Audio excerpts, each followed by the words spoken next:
What's up, Taiwan? I'm Eric Allen. Thanks for joining us here for the news. Washington has condemned Beijing's recent actions in the South China Sea after a confrontation between Chinese and Philippine Coast Guard ships near an island controlled by Manila. Cadence Carranza reports. This is the moment, Manila says, when a Chinese Coast Guard ship fired its water cannon at a Philippines ship in the South China Sea and later deliberately rammed it. The incident prompting stern words from the U.S., a key ally of the Philippines, which called China's moves dangerous and said its increasingly coercive actions to advance its territorial claims in the South China Sea undermine regional stability. Taiwan also weighed in. 对于中方在南海海域的作为，严重影响区域的和平与稳定，更直接影响危害到非方海事人员的人身安全。这些强势的行径，外交部要表达严正的关切。同时，外交部也密切关注当前南海相关岛屿的争端，并且呼吁各方保持克制。 The clash happened near Philippine-controlled T2 Island, which Manila calls Pagasa. It's part of the Spratly Islands, which China claims as its territory, along with most of the South China Sea, despite an international court ruling that those claims have no legal basis. Taiwan also claims the Spratlys, as do a number of other countries. Manila says its Coast Guard ships were anchored near the island as part of a government program to protect local fishers when Chinese ships approached and began trying to intimidate them. But Beijing is accusing Manila of being the instigator, saying Philippine vessels dangerously approached its ship, prompting it to take action. 事实再次证明，非方在海上蓄意侵权挑衅，是导致局势紧张的根源。中方敦促非方立即停止侵权挑衅和煽宣炒作，不要挑战中方维护自身领土主权和海域权益的坚定决心。 It's just the latest confrontation between the two countries in the disputed South China Sea. And with allies like the U.S. standing behind the Philippines and China pledging not to back down, the fight over what both see as their territory doesn't look likely to end anytime soon. Dolphine Chen and Cadence Carranza for TaiwanPlus. Police are investigating a cyber attack on a Taiwan public radio station, which may have been an inside job. 作为一个公共媒体啊，包括央广或者是中央社或者公共电视，我觉得他们的这个从业人员应该用更高的道德标准来看，而且我也呼吁大家对于公共媒体多一些关心跟多一些资源。In September, Radio Taiwan International, or RTI's homepage, was defaced with a Chinese flag. Investigators found that a newly hired engineer was allegedly involved. He is thought to have planned another cyber attack on October 10th, Taiwan's National Day. RTI says it will continue to cooperate with law enforcement to pursue criminal penalties. U.S. Treasury Secretary Scott Bessent says new export controls from Beijing are a miscalculation, while also indicating that a meeting this month between U.S. President Donald Trump and Chinese President Xi Jinping is still on track. Maybe it was a mistaken attempt to try to gain leverage before the two leaders meet in Korea in October.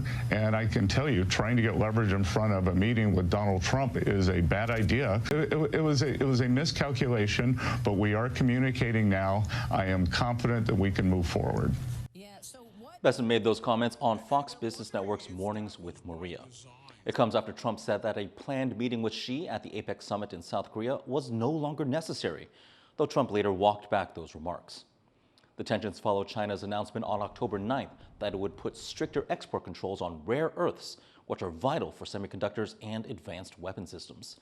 In response, Trump threatened to impose an additional 100% tariff on Chinese imports set to begin November 1st and ahead of a deadline for U.S.-China trade talks. Separately, China has announced that it will begin charging additional port fees for U.S.-owned, operated, built, or flagged ships starting on Tuesday. The tit-for-tat move follows U.S.-imposed fees on Chinese ships docking at U.S. ports that go into effect that same day. Both sides have laid out roadmaps where fees would increase until April 2028. The Dutch government has taken control of Nexperia, a chipmaker based in the Netherlands, to prevent crucial technology from being transferred to its parent company in China. It's the first time the Netherlands has invoked the Goods Availability Act, citing economic security concerns. The move allows the economy minister to block company decisions and suspend executives, while ensuring chip production continues in Europe. Nexperia's Chinese parent company, Wingtech, condemned the intervention as politically driven. The decision comes as tensions between the EU and China rise over access to advanced technology and critical raw materials. Peace in Gaza looks set to hold as world leaders gathered in Egypt for a summit on ending the Israel-Hamas war. But there are tough talks ahead, as questions like the future of Hamas and the Gaza Strip's governance still need answering. John Van Trieste reports. It's going to hold up. Okay, thank you. U.S. President Donald Trump signs a document he says will spell out the rules of a post-war Gaza, with a host of world leaders looking on. Egypt, Turkey, and Qatar signed too, declaring themselves guarantors of a peace deal meant to end 2 years of war between Israel and Hamas. It's a move Taiwan's foreign ministry has welcomed. Already here in the Egyptian resort city of Sharm el-Sheikh, peace is being treated like a foregone conclusion. Speaking to reporters, Trump was confident the mass destruction in Gaza would end, and that the Palestinian enclave was ready for rebuilding, perhaps with the help of some of the countries at the summit.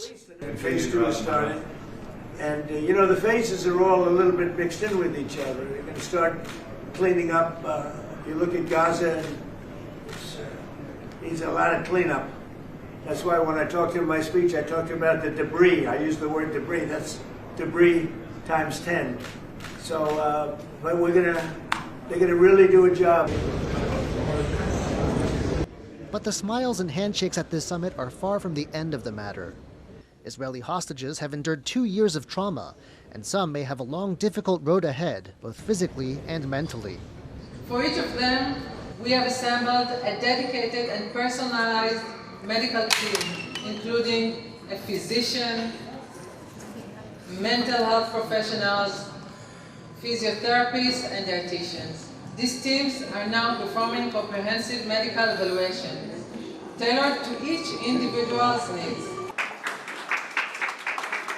And amid the jubilation at Hamas's release of the last living hostages is deep mourning for those who didn't survive captivity. Hamas has only returned the remains of 4 of 28 deceased hostages so far, sparking anger in Israel. And despite the joyful reception of nearly 2,000 Palestinians freed from Israeli prison, most held without charges, life in Gaza is still bleak. Aid is set to flow in after the lifting of an Israeli blockade, but malnutrition will haunt a whole generation of young Gazans. You're really acutely malnourished during that time, or even if you're moderately acutely malnourished at this time, you're going to have a lower IQ likelihood. You're going to have lower height. You're going to have lower weight. It's going to affect you for the rest of your life. Meanwhile, with 90% of Gaza's residential buildings damaged or destroyed, it will take more than a cleanup. Practical questions about peace abound too. Israel says it will only fully withdraw from Gaza if Hamas disarms. Hamas says it will only disarm if there's a Palestinian state. So how will Gaza be governed? And will Hamas accept a Palestinian state in which it has no apparent role? Some analysts fear the peace could quickly fall apart without strong U.S. willpower, especially given what they see in some in Israeli government, including Prime Minister Benjamin Netanyahu. I do not believe that he's given up on the idea that Israel would control at least part of Gaza, and many in his government have not given up on the idea that they would like the Palestinians removed from Gaza, or many of the Palestinians removed from Gaza, and what people call ethnic cleansing. And so that hasn't shifted. Trump has left the Middle East with hope and worry in equal measure. Now comes the hard part, making sure peace finally holds.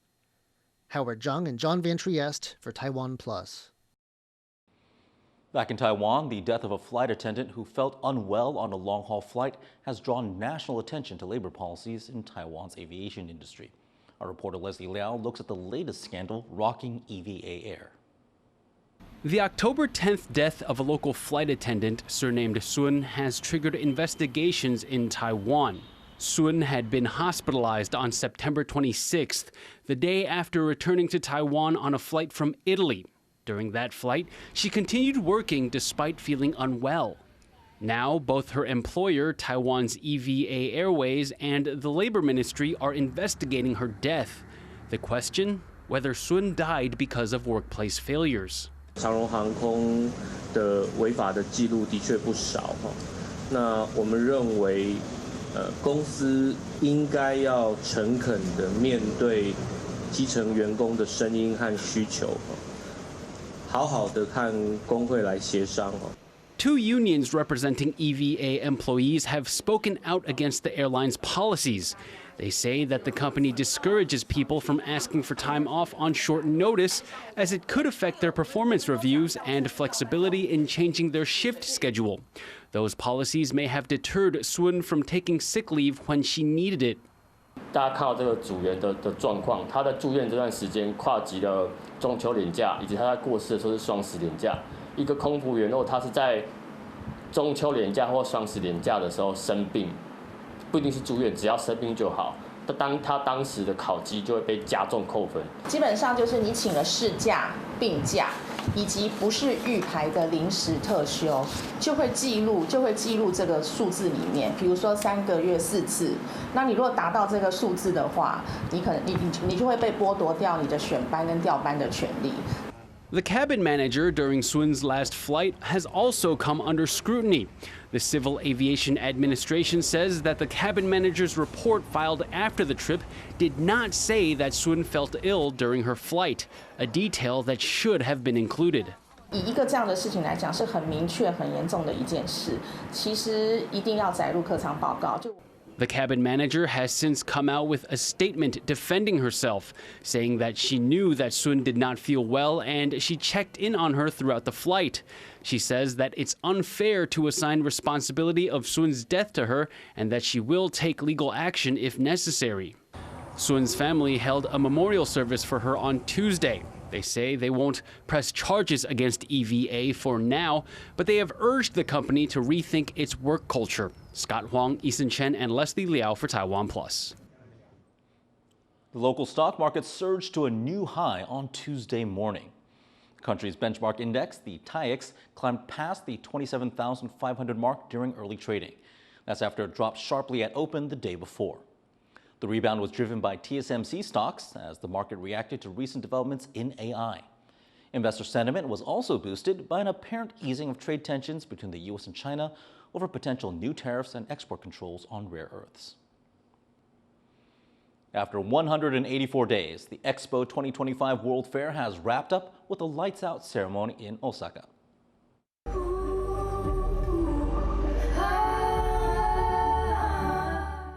Tech World, a Taiwanese pavilion at the Osaka Expo, drew over 1.1 million visitors from more than 60 countries, and it won bronze in the Best Exhibit or Display category.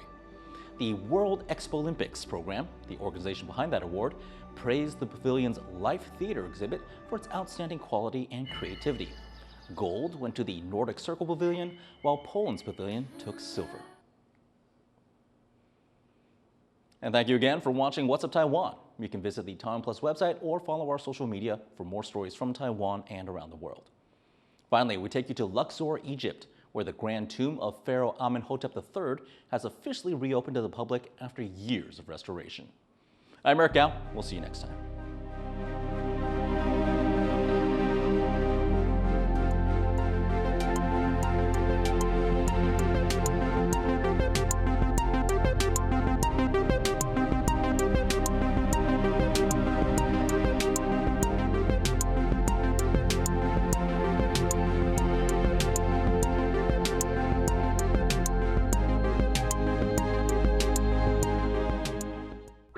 Thank you for sharing our passion for food and Taiwan. Veggie Island explores the vibrant world of plant-based cuisine. Wow, this is amazing. While Taiwan on the Rocks uncovers the stories and craftsmanship behind every sip. Have you ever tried Taiwanese beer? Are you ready to taste even more of Taiwan?